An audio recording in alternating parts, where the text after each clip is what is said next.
Hello, welcome on the Innovation and Strategy blog. Today we're talking to Gerard de Bourbon, who's gained significant experience in leading digital transformation in companies and also innovation projects.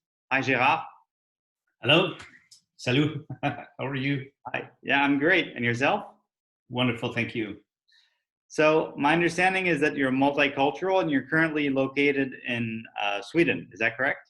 Precisely. In Stockholm, in the unlocked part of the world. You're very lucky. So could you perhaps introduce yourself in a few words? Well, I grew up in a multicultural background, partly in Europe, partly in the US. Been living in Sweden now on and off since 1996. Moved back to the US a couple times. Have a Swedish wife and two teenage sons. And it's great being here. Aside from the crisis we're going through, life is great. Okay, great. So I was looking at your LinkedIn profile, and I saw that you have led a number of digital transformation projects. Yes. You've had both a leadership role and an advisory role. Could you perhaps tell us what you're most proud of? Well, what I'm most proud of, and I work a lot with companies like McKinsey and Gartner on digital transformation projects and the discovery workshops they do. But I think what I'm most proud of is on being able to turn around projects that are going bad. As you know, about 2/3 of the digital transformation projects fail. And when they go bad, they go really, really bad. And there seems to be a misconception out there that digital transformation is about technology, but actually, in reality, the highest underpinning reason as to why projects fail is because of people. Okay, so there's actually a lot to unpack there. You mentioned that 2/3 of digital transformation projects fail. Correct. And And those that, are not my statistics. Those are according to IDC and the different analysts. The major analysts have been writing about this for quite some time. Mhm. I think the problem is that many C-level executives, they sort of delegate the transformation piece, and they don't get involved, or they feel that this is a chief innovation officer's role or a CIO role or a CTO role. And actually, the whole company needs to rally behind change in order for a company to move forward into a new direction. And also, especially when you go from selling widgets to selling services, it's a completely new DNA, and you need to be very open-minded and willing to change, to collaborate with competitors, to work with ecosystems, and everything changes. Sales changes, customer support, operations, marketing, everything changes. Okay, so it's a comprehensive overhaul of the business model, moving from product business model to a product plus business service. Precisely. Yeah. And so you said that transformations fail because of people and because Yes. there's too much strong focus on technology. And you said also that, based on what you're saying, it seems that a lot of C-level executives are sort of delegating the transformation to an appointed CIO or transformation officer, when the transformation involves all parts of the production chain and the business. So if you were to give some advice to a CEO that's looking to conduct a digital transformation project, what would your advice be? Well, first of all, to actually do a discovery workshop with a facilitator and a professional that understands this, right?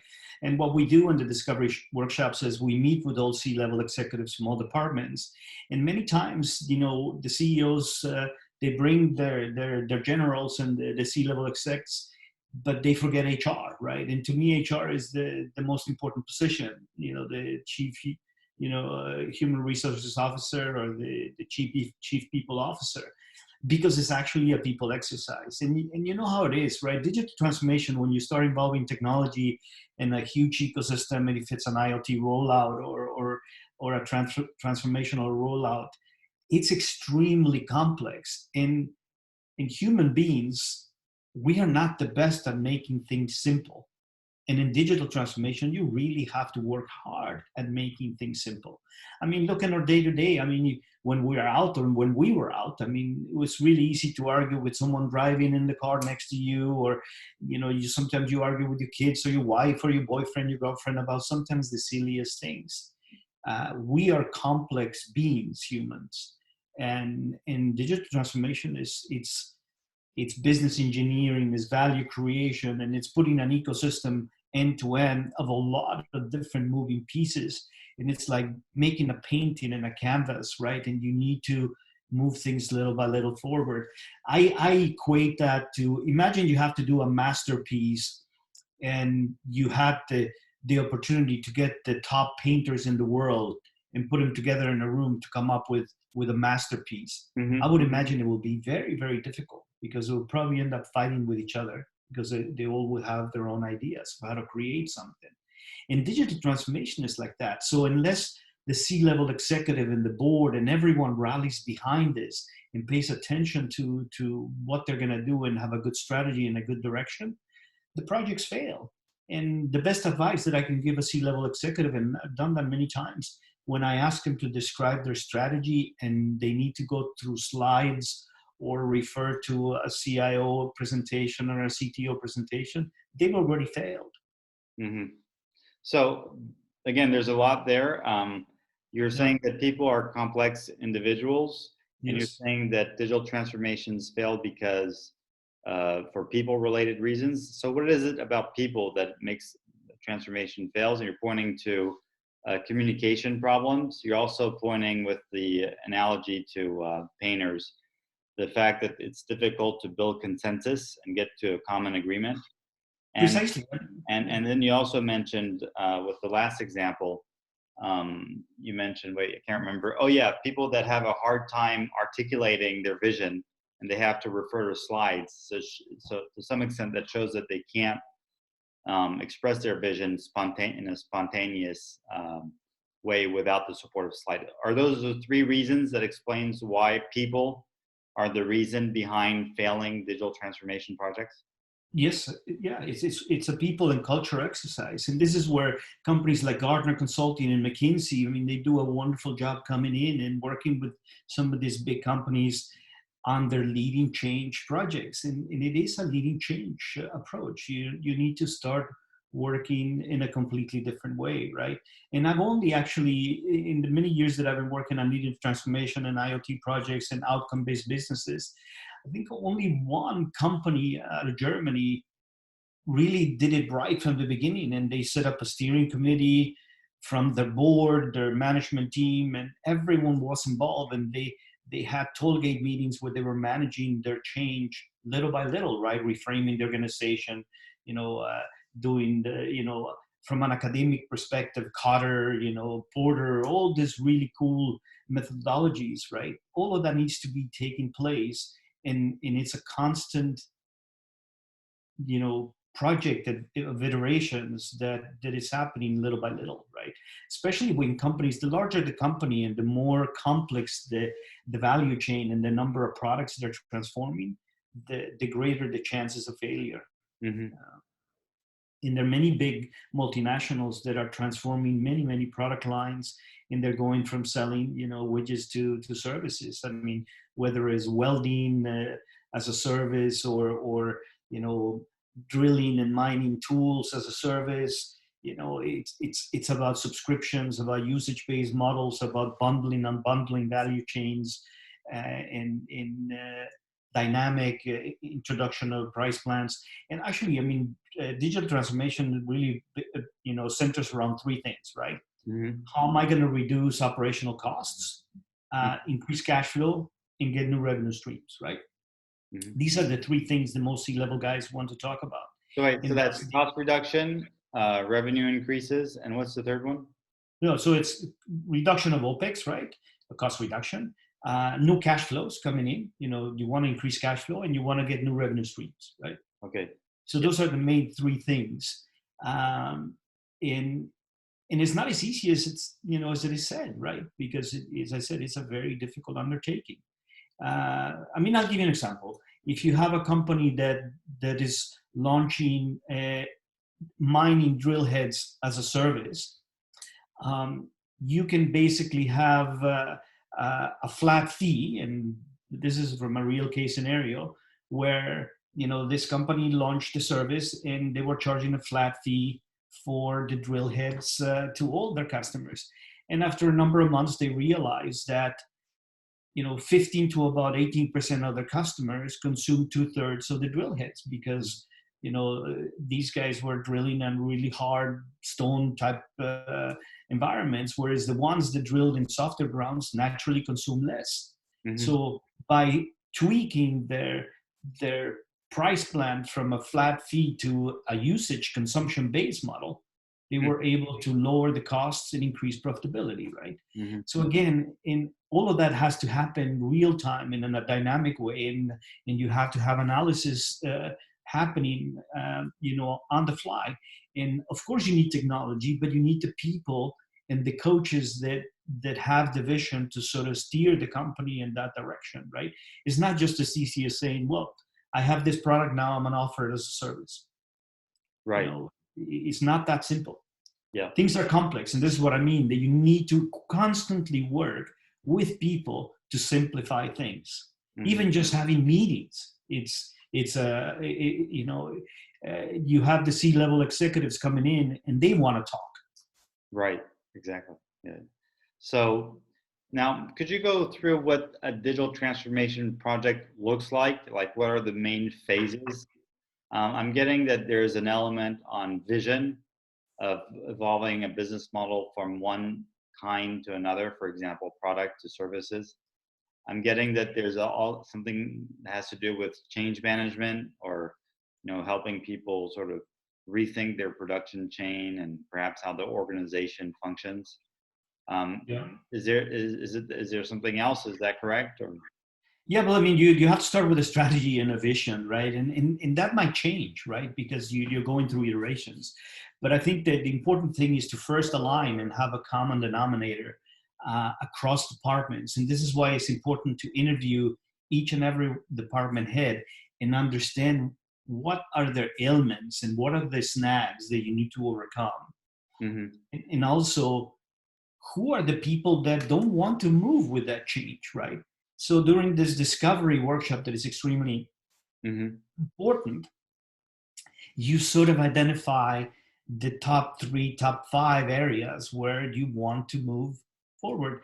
And maybe the CEO and the board already have a pretty decent idea, but you need to get consensus and you need to get a good direction of where you're going. I mean, if I was to give you a huge sailboat that was the super duper all bells and whistles and great technology sailboat, but that required a crew, and it was, let's say, 30, 40 meter sailboat, and you wanted to go to the Caribbean, but the crew wanted to go to the Seychelles. Right.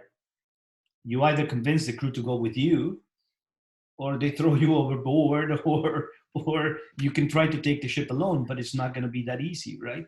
Mm-hmm. And transformation is like that. You need to gather consensus. You need to lead with empathy. It's leadership. It's a lot of things, right? But I think the main key points is getting that strategy and vision.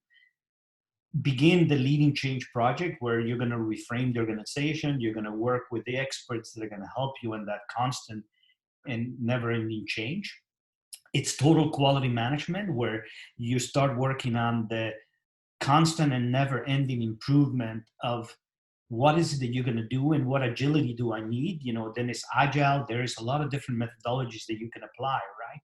And then again is that constant tweaking. And this is why I really like the methodology of Demings, Edward W. Demings in the old days on total quality management, because it is a constant iteration of baby steps that are making that process better and better. And you never know where perfection is. If you achieve for perfection, you're probably never going to get there, but it's that journey that's going to make you better, right? Mm-hmm. So we're getting to the next question, which is who's the innovator that has most influenced you and why? Is that Mr. Demens or someone else? From a running a business perspective, definitely. I mean, I've been a scholar of a lot of his teachings and so on, and I mean, and I admired what happened in Japan when Mr. Demings was sent after World War II to sort of rebuild their economy, and the Japanese took the teachings and doctrine to a T, right? And they managed to turn their economy and their country into a powerhouse in record time, right?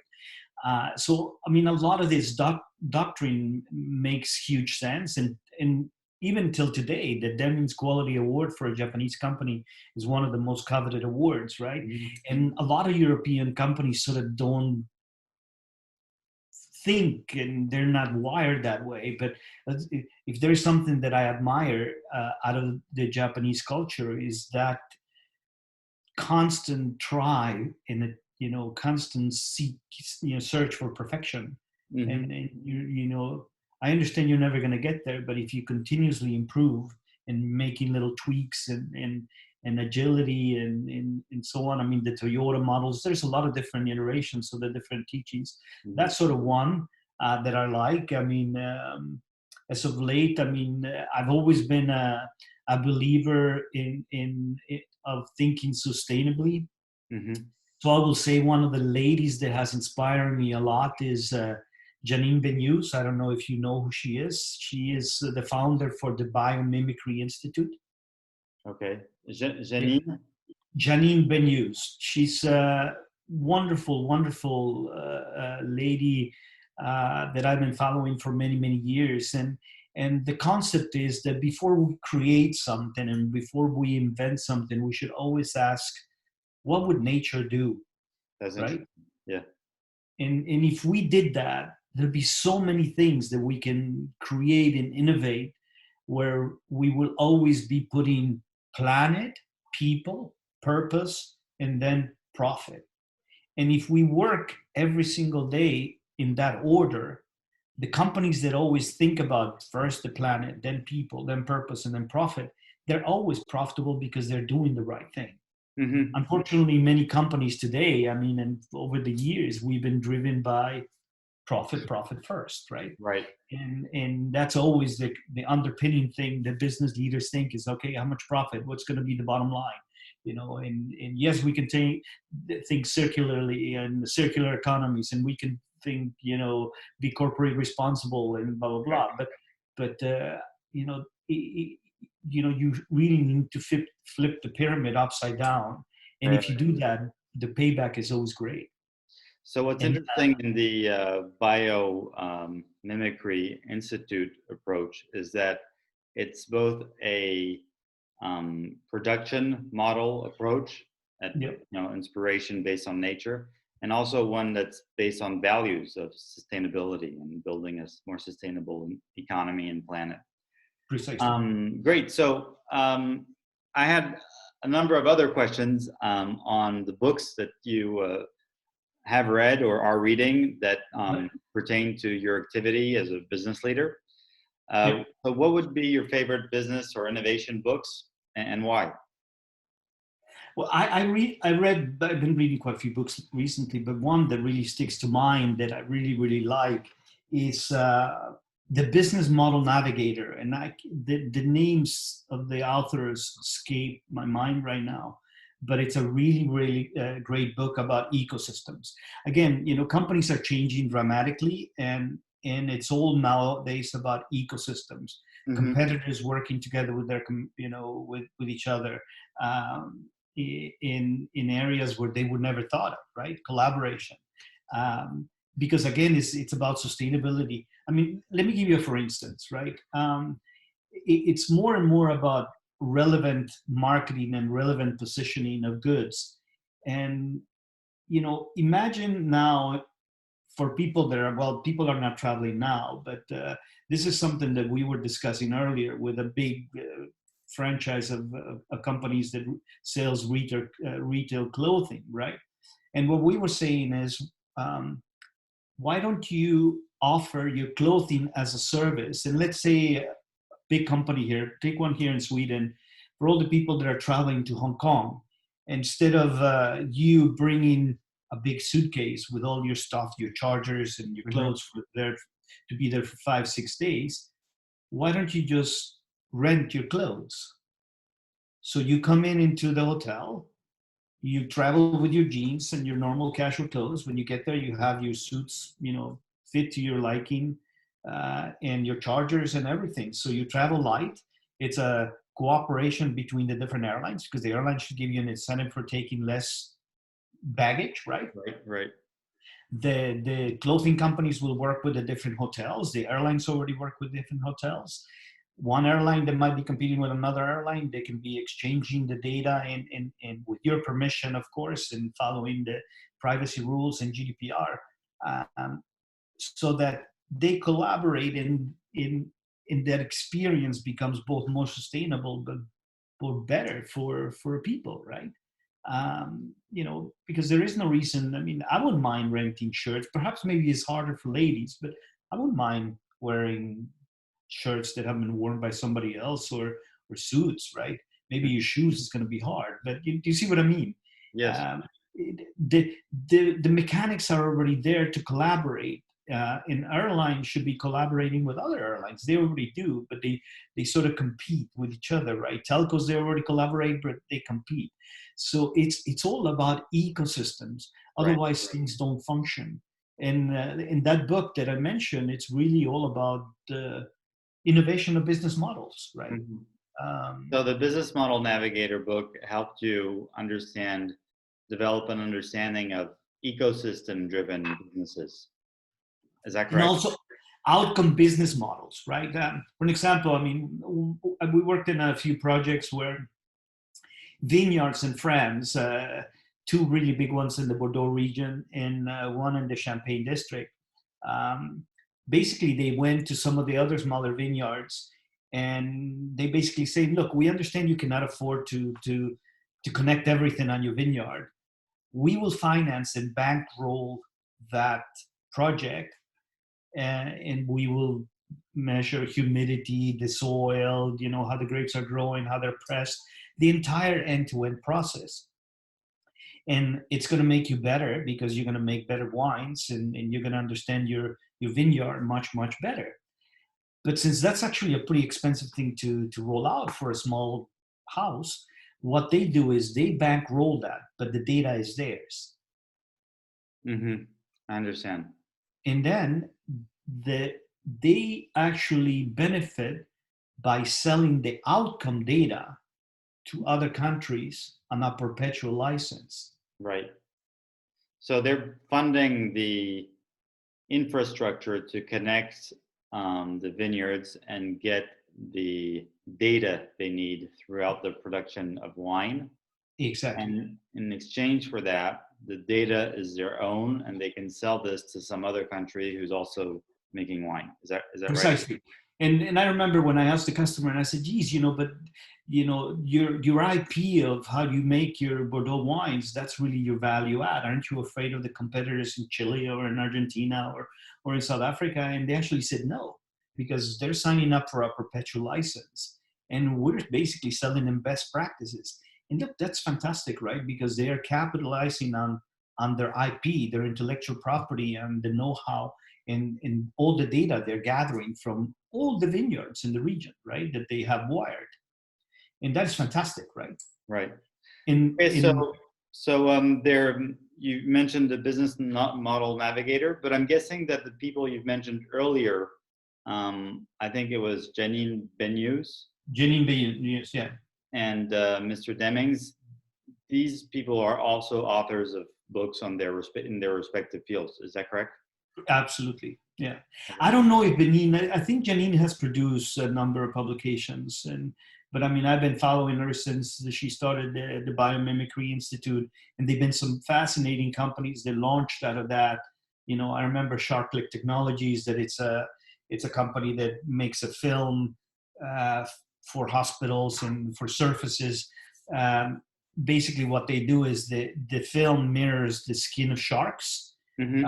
Because sharks, they don't get bacteria on their skin, and they don't get barnacles like dolphins. Well, dolphins don't get either because they're shedding the skin all the time. But like whales and other Fish. Yep. yeah, exactly, cetaceans and so on. So I mean, that's pretty cool. The bullet train in France and also in Japan is designed after the beak of this bird, kingfisher, right? Yeah. And that's also fantastic because they realize that when the trains at high speed are going entering a tunnel or under bridges, that acoustic wave could actually damage and create havoc under the bridges and also in the tunnels, right? So designing the nose of the train after the kingfisher was also biomimicry inspired, right? So there's a lot of really cool projects that have risen out of basically asking what would nature do, right? Mm-hmm. I mean, wasps make a natural paper-like structure. They are paints designed after leaves. They're self-cleaning with the rain. Mm-hmm. There are photovoltaics in polymers. I'm in the board of a company called International Nanotechnology Laboratory in Portugal, mm-hmm. called INL. Mm-hmm. And they develop photovoltaics in the peacocks. It's the peacock, that bird. Mm-hmm. The feathers are actually not colored, even though you see them and we see them and they look green or purple or blue. Under a microscope, you see that the feathers are actually translucent, and it's how they refract the light that we see the different color patterns. Mm-hmm. So there is they can change colors throughout the day depending on the lighting. Yeah, exactly. So now there's a lot of development of film that you're going to be able to put on your windows. Mm-hmm. And not only can you collect energy, but it's got a little wire that you plug into your outlet so that you get the energy coming out of the solar cells. Yeah. But you can, with an app, you can also change the color of that film that you put in your windows.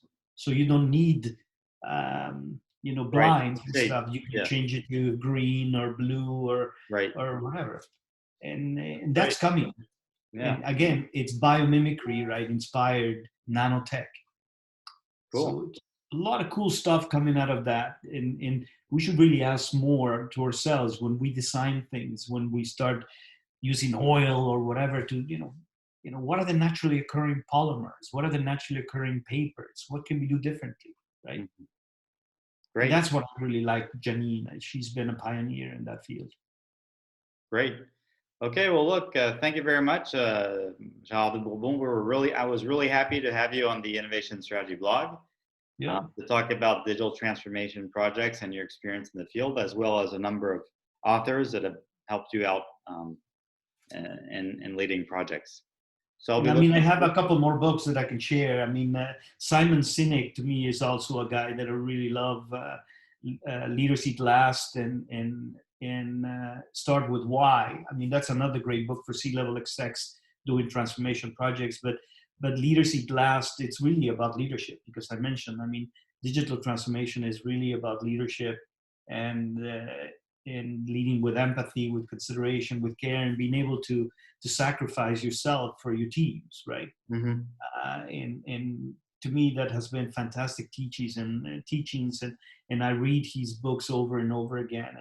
And I follow Simon Sinek. I think he's a great person and great, contributor to society with his thought process, right? So great. Cool. Well, so we'll add Simon Sinek to the list. Again, thank you very much for sharing your ideas. And I'm looking forward to talking to you very soon. Thanks, and hopefully this helps. Yep. Bye-bye. Thank you. Bye.